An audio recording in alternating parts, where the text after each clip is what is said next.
করেছে, অ্যান্ড আমি জানি না কে বা কারা করেছে, কিন্তু মানুষের কোনো ক্ষতি হলে মানুষ আমাকে দায়ী করে।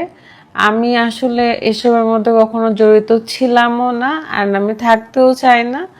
তবে আমি আবারও সাহস নিয়ে বিজনেস পেজটা ওপেন করেছি, কারণ কেউই চায় না যে আমি বিজনেস করি। কারণ সবার হয়তো ধারণা যে আমি বিজনেস করলে সবার থেকে হয়তো ভালো করব।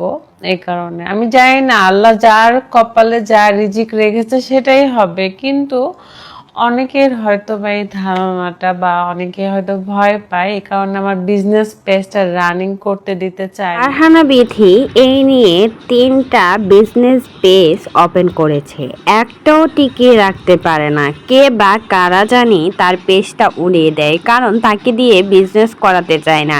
সে যদি সবার থেকে উপরে চলে যায়, সেই জন্যই কিন্তু ফারহানা বিথির একটা পেজও রাখে না। সে যে বিজনেস করবে সেটা পজিশনটা রাখতে চায় না, কারণ ফারহানা বিথি সবার থেকে পপুলার, আর ফারহানা বিথি বিজনেস করলে সবার থেকে উপরে চলে যাবে। আর সেজন্যই ফারহানা বিথিকে থামিয়ে রাখার জন্য তার পেজগুলো উড়িয়ে দেয়। এটা যে স্মৃতি বাপ্পিকে উদ্দেশ্য করে বলেছে তা বুঝতে পাবলিক কিন্তু বাকি রইল না, কারণ স্মৃতি একমাত্র ব্যক্তি যে কিনা বেশি বিজনেস করে পপুলার হয়েছে।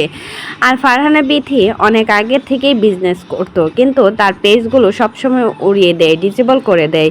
ফারহানা বিথিকে বিজনেস করাতে চায় না, আর সেজন্যই ফারহানা বিথির সাথে এই কাজগুলো করে থাকে।